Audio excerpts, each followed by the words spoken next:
you? My name is Pussy Galore. I must be dreaming. Christian Grey. I'm Anastasia Steele. Ready? Whenever you are.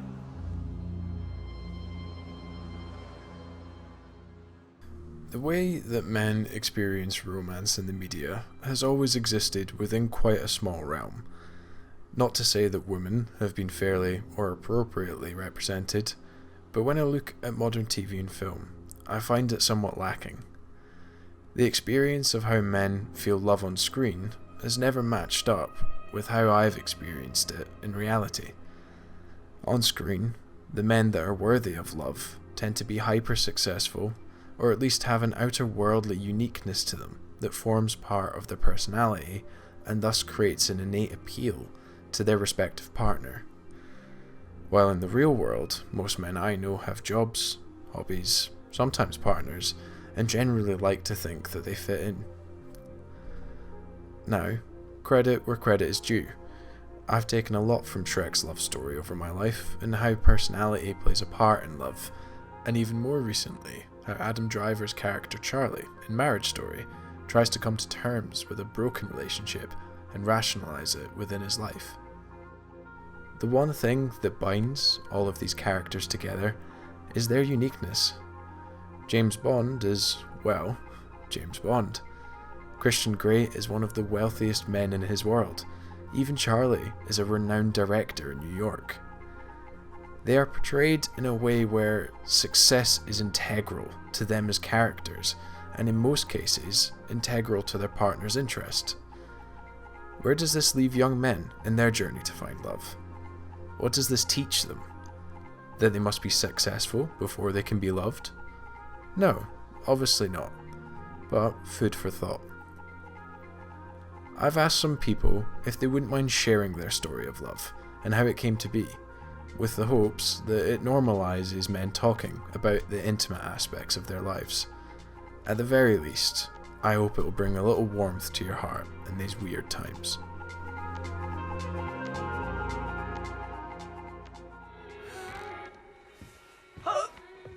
Dude, I'm changing. Sorry. I'm just cold. Here, does that help? Yeah, that's very warm. What is that? Oh, okay.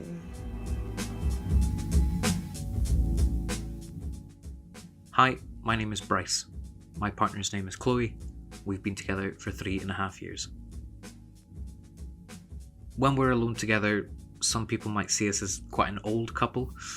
We moved in together quite early on in the relationship, so we've kind of learnt each other's behaviour and become quite comfortable around one another.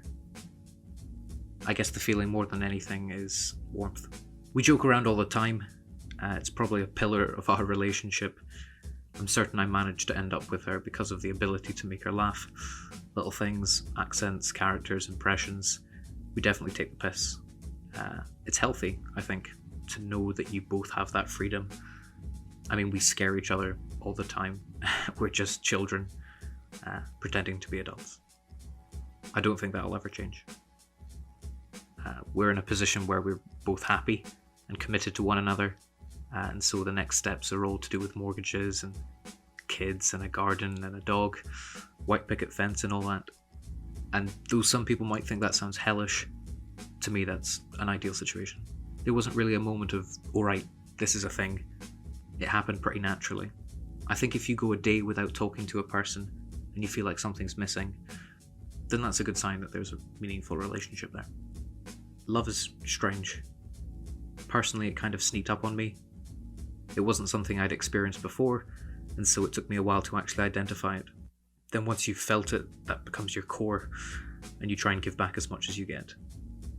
I think when I'm having a bad day, just feeling low, Chloe can really cheer me up. She's great at prioritizing things in my head, and then suddenly you feel better. It's always a work in progress. Just when you think you've fully understood what love is, that person does something or says something, and you find yourself on a whole other level.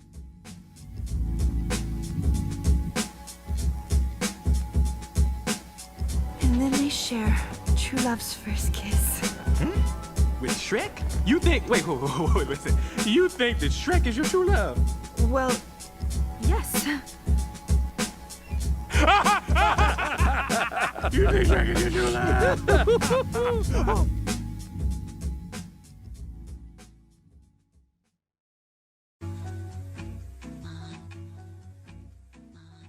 Hi, my name's Reuben. My partner's name's Freddie, or Frederica, but I call her Freddie. And we've been together for 2 years and 3 months now. She's gonna kill me if I don't get that right. We met through video games, through a game called Counter-Strike, and you get put in random teams, and it just happened to be that I was put in a team with her, and yeah. When I was growing up, and I still am to some degree, quite an anxious person, so I'm very self-conscious about a lot of things, but I'm not, and it took a while with her for me to get to that stage as well, and she'll tell you, but it doesn't really feel like I have anything to hide at all. You just feel very kind of at peace with everything. So I think that's the thing. You don't ever have to worry about what other people think, because you're so confident that that's the person that you're comfortable with, and that they'll just, if you accidentally, or run naked through the house singing songs or whatever, they won't care. Like, I'm so confident in doing that now. Like, I would never just randomly jump around and sing in front of her, or sing in front of anyone, but I don't really care anymore, because I'm just so comfortable. So, Freddie is just physically, not personality-wise, an incredibly cold human being.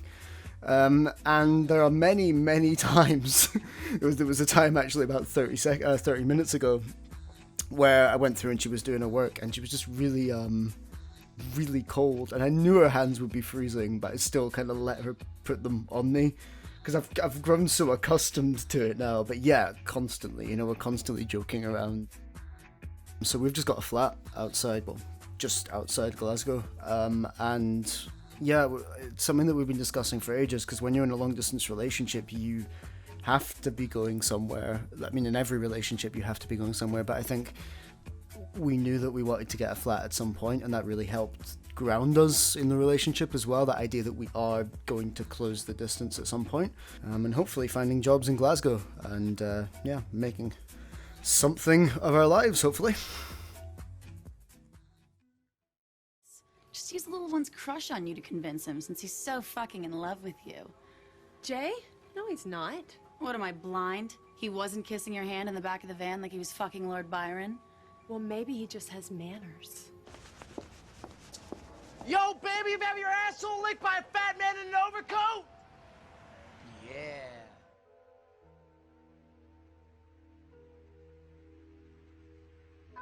I worked at a bar for a year.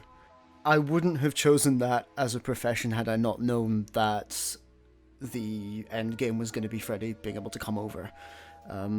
I used it as a motivation, a very significant motivation for me to go to work. So the majority of times when I'd wake up and find out I had a shift or whatever, I wouldn't really want to go. But then I thought, well, actually, this is got an end game to it. It's got an actual reason for me going to work, and it's not what I want to do at all. I'm an audio engineer. I do that on the side for a reasonable amount of money. It's picked up recently, but it's not consistent enough work, and I knew that I needed consistent work to be able to properly save to make this a reality for us.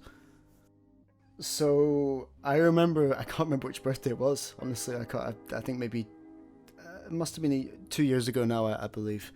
And it might have been for Christmas, I can't remember, but Freddie gave me various different gifts. She gave me little things, and one of the things she gave me was a PowerPoint presentation for me, and it was 50 things that she loved about me. And I remember her going through this and just kind of hitting the space bar, and because she was screen sharing with me, I wasn't there, and it was each little thing. I can't remember a huge amount of them off the top of the head. I think it was mostly like, you play guitar and you're funny and you're kind to me and you're just generally a nice person. And I just remember kind of really thinking there's 50 things that this person loves about me, and that to me just seems crazy. I couldn't really, I can't even think about 10 things that I would have loved about myself at the time. So having somebody else who meant a hell of a lot to me have 50 things that they really liked about me, that was crazy. And I remember just getting like really fucking teary-eyed towards the end of it. Like, I'm really, really lucky. Because there's so many people that like search for these kind of people, and I've had relationships in the past that just didn't, they didn't work for various different reasons. And I kind of very much gotten to the point where I never really thought I would find anyone else. Partly because I'm a bit of a social hermit, but I think it's just that idea that somebody can think so many fantastic things about you as a person that you wouldn't have even considered being positive yourself. I think, yeah, that was the most... I've still got the PowerPoint. That was the most loved I've ever felt, yeah. Yeah, you.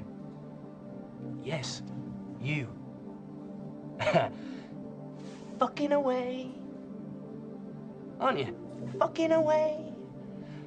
Like you're late for evolution or something. Hmm? Yeah. Oh, yeah. Everyone's at it. I know. Everybody's at it. Except me. The Prince of Paranoia. Yeah. You see, at the moment, I am dealing with a monumental case of Mr. Floppy. And it's killing me. Softly, yeah. Funny, isn't it? Love is strange. It's delicate yet explosive. It's unseen and unheard, but will bring you to your knees at a moment's notice. Love has the power to bind and break us, but yet we still fall for it. Love has a way of burrowing into our lives, whether it's for a thing, a neighbour, a mate, family, maybe even a partner. But if you treat it right and nourish it well, there'll be no feeling that you'll be able to compare it to. Okay, keep going. He could remember all the inside jokes. He's extremely organized and thorough. He's very clear about what he wants, unlike me, who can't always tell. I fell in love with him 2 seconds after I saw him.